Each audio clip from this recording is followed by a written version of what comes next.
Oke, selamat datang di kelas pakar. Kita akan membahas mengenai cara menyusun argumentasi, cara berargumentasi. Sebelum itu mungkin kita perlu juga menggarisbawahi cara berpikir, cara melihat masalah. Gitu dulu, ya. Nah, dalam berargumentasi, kalau saya agak konservatif gitu. Ada hal-hal yang harus dipenuhi dulu. Hal-hal dasar yang harus dipenuhi dulu dalam kita berargumentasi. Tanpa memenuhi itu, kita sebetulnya tidak sedang berargumentasi. Ketika kita tidak berargumentasi, yang terjadi adalah sopir dokar alias kusir. Terjadilah debat kusir. Ya, maka kalau saya pastikan dulu ada yang namanya semesta pembicaraan. Ya, fokus kita hari ini adalah berargumentasi untuk pertama memahami, dan kedua ya mungkin mencari solusi. Bukan argumentasi sekedar buat menang-menangan. Itu berbeda. Kalau buat menang-menangan itu tadi sopir dokar itu tadi gitu ya. Buat menang-menangan yang penting banyak ngomongnya, yang penting galak, yang penting gebrak-gebrak. Kita nggak memakai gaya itu. Kita bicara soal apa yang sedang kita lihat, yang mau kita analisis, yang mau kita diskusikan, dan apa solusi yang akan kita rumuskan.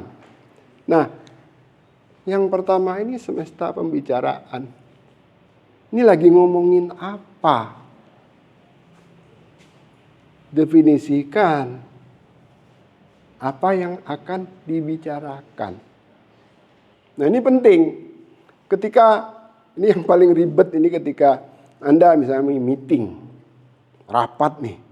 Panjang lebar, enggak jelas, akhirnya enggak menghasilkan apa-apa. Banyak sekali meeting yang tidak efektif. Kenapa? Semesta pembicaraannya enggak jelas. Di tempat saya larang meeting.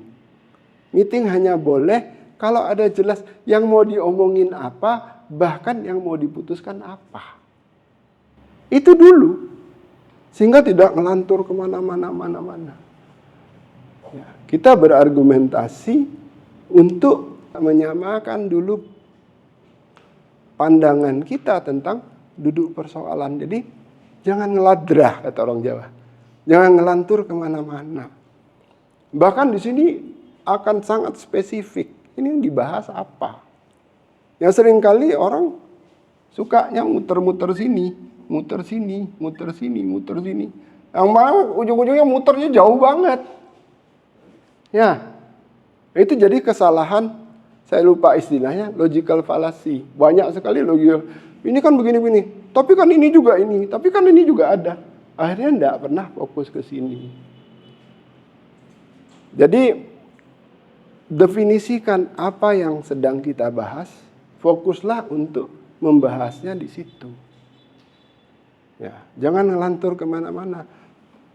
Ada framework, sepakati framework itu pakai. Kalau misalnya menurut kita semesta pembicaraan ini tidak cocok dengan selera kita, tidak usah ikut. Nah, dalam konteks yang lain dulu, yang lebih praktis misalnya ya soal manajemen misalnya, kita sedang bahas ini, persoalan ini. Jangan campurkan dengan yang lain. Itu penting. Disiplin dalam semesta pembicaraan. Ya, debat-debat di TV itu biasanya tidak pernah jelas semesta pembicaraannya apa. Akhirnya ngelantur kemana-mana, ujungnya bertinju kan. Nah, itu tidak boleh. Yang kedua, ya, ketika kita bicara tentang satu topik, sebetulnya tidak ada topik baru di dunia ini. Semua sudah pernah dibahas, sudah pernah didiskusikan. Penting untuk kita punya yang namanya pengetahuan.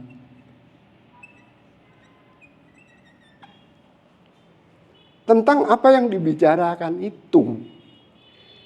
Kalau tidak tahu, nimbrung, nah itu kacau. Ada saya pernah kritik di video pendek saya. Seorang ngomong, ya, menurut dia tidak mungkin matahari itu berjalan. Matahari itu bergerak, bumi itu jalan ngelilingi matahari. Kenapa dia bilang, kalau ini ada orang naik pesawat roket gitu keluar, kalau buminya jalan dia tidak bisa balik ke bumi. Ini orang yang berpendapat tanpa dia tahu hukum-hukum dasar fisika bahwa kalau orang itu keluar dari satu objek yang sedang berjalan, dia masih berjalan dengan kecepatan yang sama. Itu hukum Newton. Nah, pahami dulu itu. Ya. Barulah sebuah diskusi itu terjadi kalau yang ngomong itu orang yang sama-sama tahu. Ya, kalau yang orang nggak tahu ngomong dengan orang yang tahu, ini merasa dia benar, padahal dia salah. Makanya penting bagi kita untuk dalam hal apapun kita berargumentasi, mau ikut nimbrung, ini lagi ngomongin apa? Semesta pembicaraannya kita tahu, rumus dasar, ketentuan-ketentuan dasar yang ada di situ kita tahu dulu. Dengan itulah kita berargumentasi. Ruang argumentasi kita sebetulnya kecil saja di wilayah yang masih bisa kita perdebatkan. Nah, yang ketiga masuklah ke prinsip itu. Yang bisa didiskusikan, diperdebatkan itu adalah hal-hal yang belum ada ketentuannya berdasarkan pengetahuan ini. Kita nggak perlu berdebat bahwa 2 tambah 2 itu sama dengan 4. Ya, nah itu balik lagi, saya pernah dikritik orang, 2 tambah 2 itu sama dengan 4. Oh enggak, tergantung sistem bilangannya. Loh saya bilang iya itu benar, tapi saya sedang bicara dalam semesta pembicaraan sistem bilangan desimal. Kalau sekedar mau nyalain bisa salah, tapi itu di luar konteks, nggak nyambung. Nah, diskusi ini ada di wilayah yang memang belum ada ketentuannya. Kalau bahasa ngajinya itu itulah disebut wilayah ijtihad. Ada ruang diskusi di situ. Padahal yang sudah tentu itu tidak perlu ada diskusi. Ya, makanya kalau Anda bekerja misalnya membahas sesuatu, kalau saya dalam teori misalnya job relation untuk menyelesaikan hubungan antara menyelesaikan konflik misalnya di antara bawahan kita, salah satunya itu ditanyakan rule-nya bagaimana. Begitu sudah ada rule, tidak boleh kita berdebat. Ya, ikutin rule-nya, standarnya bagaimana. Ya, di luar itu kita tidak boleh berargumentasi. Menurut saya, misalnya. Ya, orang ngomong tentang waktu lembur. Oh ini harusnya begini, nggak boleh begini-begini. Nah undang-undangnya ada, sudah PKB-nya sudah ada, peraturan perusahaan sudah ada, ya tinggal mengacu situ. Tidak perlu kita berdebat terhadap hal yang sudah ada. Kalau kita tidak setuju, ini harus diubah dulu gitu loh. Ada proses lain, tapi dalam pelaksanaan ini harus mengacu situ. Ini disiplin ya. Disiplin dalam kita berargumentasi. Nah, kemudian yang berikutnya, pakailah fakta. Ya, apakah tidak boleh pakai yang selain fakta? Boleh. Tapi harus ditandai. Yang bukan fakta itu misalnya apa? Asumsi. Ya, itu boleh. Ya, pakai asumsi boleh. Tapi kita tandai ini asumsi. Ya, ini pengandaian. Nah, fakta ini di atas semua itu. Kalau sudah faktanya begini, kita nggak boleh berasumsi-asumsi lagi. Makanya penting bagi kita untuk ngecek fakta. Seringkali orang gagal dalam berpikir, dia punya kesempatan untuk mengetahui fakta. Dia punya data yang kalau dia gali, dia mendapatkan fakta. Tapi dia tidak mau menggali, dia lebih suka berasumsi, mengira-ngira, sehingga gagal. Jadi kita bicara fakta. Nah, mendefinisikan fakta ini penting. Misalnya Mas, kita bicara, oh hari ini Jakarta panas. Itu fakta bukan? Fakta.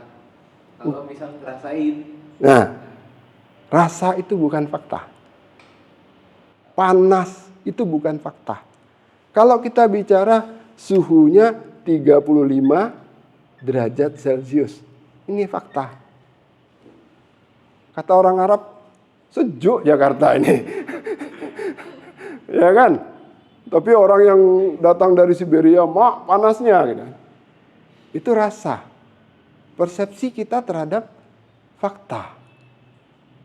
Ya, kalau kami orang fisika bicara fakta itu harus measure, harus ukur. Ya, itu. Jadi mahal murah, enak nggak enak, itu kan bukan fakta. Itu adalah interpretasi atau respon kita terhadap fakta. Ya, coba debatkan BMW itu mahal apa murah? Ya nggak akan habis-habis, itu jadi debat kusir. Tapi kalau kita bicara harga BMW itu, ya misalnya 1 miliar, perlu nggak kita berdiskusi lagi di situ? Ya, nah berikutnya tadi setelah kita lewatin fakta, yang kelima, bedakan antara argumentasi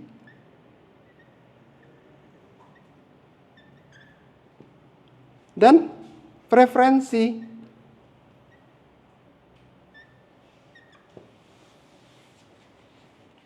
Kita nggak bisa berdebat soal preferensi. Kita nggak bisa berdebat soal kepercayaan. Kita nggak bisa berdebat soal selera. Ya, ngomongin bakmi. Oh ini enak, oh enggak enak apaan kayak gitu. Sampai tua lu diskusi nggak bakal kelar. Karena itu menyangkut preferensi. Nah, seringkali diskusi itu mengabaikan hal-hal ini sehingga terjadilah itu.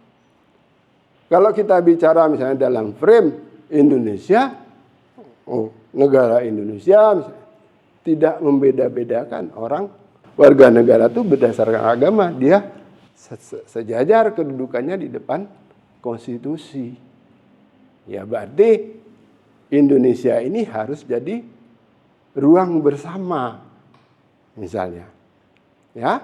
Nah, ini hal-hal yang menurut saya perlu diperhatikan ketika kita menyusun argumentasi.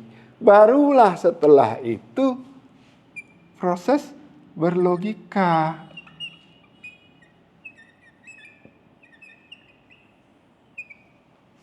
Proses berlogika, ya, katakan proses urutan logikanya benar. Tapi menyalahi fakta misalnya. Ya enggak bisa dong. Menyalahi pengetahuan yang sudah fix. Enggak bisa dong. Misalnya nih, cerita nih, kalau dalam fisika tuh, gerak jatuh bebas. Kalau kita jatuhkan ini dengan ini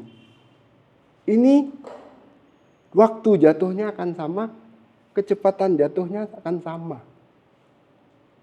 Itu sudah didefinisikan, sudah diuji berdasarkan berbagai riset fisika. Tapi masih ada orang ngeyel. Itu enggak boleh. Ya.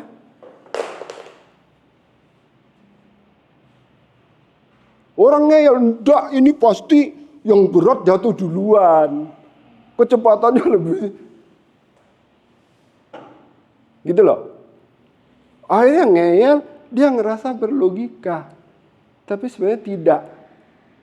Ya, logika itu kita pakai untuk tadi memahami ini, mencerna ini, ya, kemudian ya menata fakta-fakta itu dalam urutan yang benar, ya, pengelompokan yang benar, ya. Barulah kita pakai untuk menyusun argumentasi. Ya. Seringkali lagi-lagi debat kusir terjadi karena orang merasa berlogika dulu. Ya. Ya, contoh paling sederhana misalnya kita salah fakta dalam berlogika. Semua orang Jawa suka makan tempe. Slamet orang Jawa, maka Slamet pasti suka makan tempe. Logikanya benar. Fakta yang dipakai salah. Hasil akhirnya salah. Ya. Berlogika itu baru benar kalau fakta yang menjadi input itu benar, kemudian proses berlogikanya benar. Ya. Faktanya benar, proses berlogikanya salah juga akan salah. Ya. Jadi yang disebut berargumentasi itu kalau ini semua sudah kita lampaui, kita lewati, barulah kita melakukan proses logika. Kalau enggak ya cuman yang lindur mabok doang. Oke, itu hal ringkas yang bisa saya sampaikan mengenai ya, cara berpikir, cara menyusun argumentasi. Mudah-mudahan ada manfaatnya. Terima kasih.